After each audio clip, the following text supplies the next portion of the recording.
back. I have gum in my mouth. I'm so gross. Oh my Let me gosh. swallow it real fast. What are we talking about today? Stay tuned on that. Yeah, presentation and how to get a job and not have gum in your mouth. Yeah, well, What a anyway. good intro. Moving on. Heard that. So we're back to give some more tips and insight on, what are we talking about today, April? We're talking about how to get the job. How to get the job. How to get the offer is Yeah. really what we're going to be. That's a good point. Yeah. Yeah, How to get the offer. Right. Because whether or not you want the job, you always want the offer. Oh my God. Thank you. I want to kiss you. Like I know you love me because I love you too. That really drives me nuts because people will walk out of a job and they didn't sell themselves. They don't get the offer because the client or the employer is like, well, I don't really feel like they wanted it. I'm like, people, Right. you don't have to take it. Nope. But you want to get the offer. You want to be the one to tell them no, right? Exactly. That's huge. Yeah. So the very first thing we're going to talk about, there's 3 steps. And this is our opinion. This is our opinion, This is our opinion. But we also both work in professional recruiting and staffing. Yes. So we deal with people getting offers, leaving positions, and trying to get new jobs every single day. Every day. Every day. All day. Okay. 10 years for me, so a long, long time. And almost 3 years for me. That's right.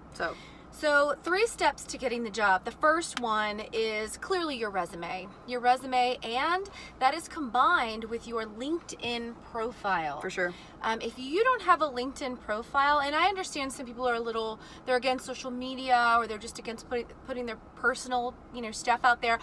I get that. I respect that. I don't understand it. Because I don't do that. But yeah, I'm a social media nut. But I get it. And so if that's you, that's fine. That's your own thing. But I will tell you this: LinkedIn is my one and only sourcing tool right now. Yeah. I don't use anything else. Yeah. So I guess I'm missing the people out there who Don't have a LinkedIn. don't have a LinkedIn Or profile. aren't active on their LinkedIn page, right? Because a lot of people do, like, once started Yeah. a LinkedIn but didn't finish. But anyway. True. Yeah. Right. At the end of the day, you're right. So, but we're going to talk to those people who actually do have a LinkedIn or okay going and getting one. And creating one. So first thing is make sure your resume and your LinkedIn profile match.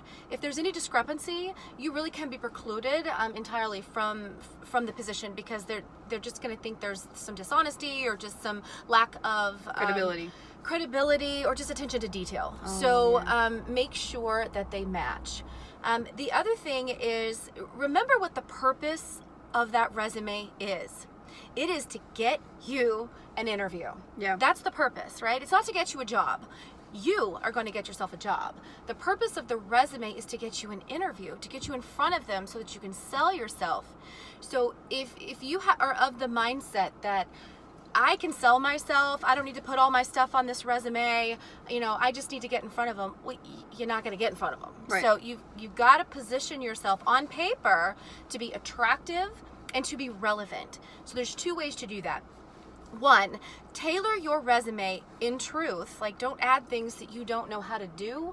Or that you've never done. Or that you've never done. Yeah. But make sure you tailor that resume to speak directly to the position that you are applying for. You have to make yourself relevant. Right. And especially if you are applying through these like the website or whatever, and you're going to get stuck in the dark hole of HR. If you don't have those keywords or those buzzwords they're going to pick up on your resume to shoot it to the people that matter, you're out. So when you make your resume, hit Control F and look for the keywords that are in the job description for the position that you're applying for. Right. And if you have those keywords in there multiple times, then your resume is going to get chosen more often than anyone else. Ding, ding, ding.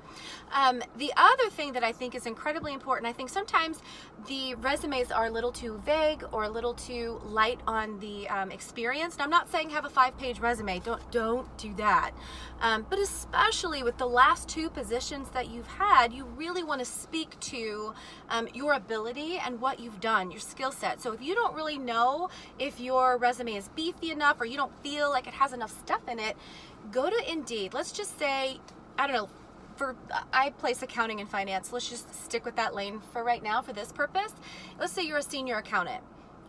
Go to Indeed and find 3 or 4, 2, whatever, senior accountant job descriptions of people who are actually looking print those out, get a highlighter, and go through and highlight every single thing that you have experience with and get it on your resume.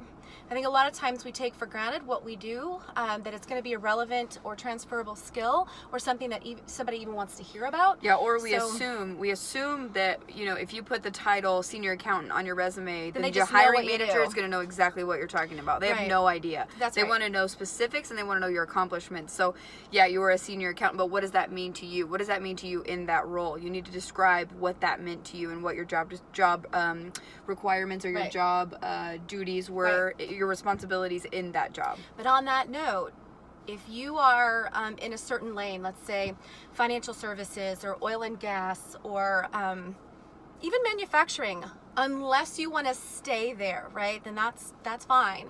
But if you want to make yourself more relevant to across industry lines, you want your resume to be like industry agnostic. You don't want somebody to look at your resume and say, oh my gosh, they've spent 15 years in financial services.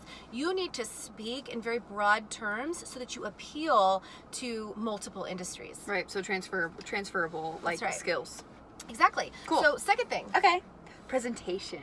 Tell us so about, we're obviously tell us like about super presentable right now. You can see my highlight. You can see my sunglasses on my head. So Which Kim is not a good thing. By Kim is really.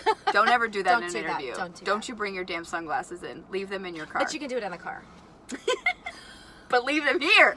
So presentability is massive, right? And it doesn't necessarily presentation. It doesn't necessarily have to be a suit and tie for every interview. You definitely need to dress for the client. Yeah. Depending on the culture. We just talked about this the other day and how like Google's going to tell you do not wear a suit and tie when you walk in the door because you're not going to be a fit for this group. That said, make sure you check that out. Absolutely, you have to do your research. Yeah, you even if they are a Google-esque sort of environment, and in your mind you're thinking they're super cash, that does not mean be super cash in the interview. Well, and for the most part, for the most part, when you go to interview for companies like that, they're either going to tell you like this is a very casual environment. We wear jeans every day.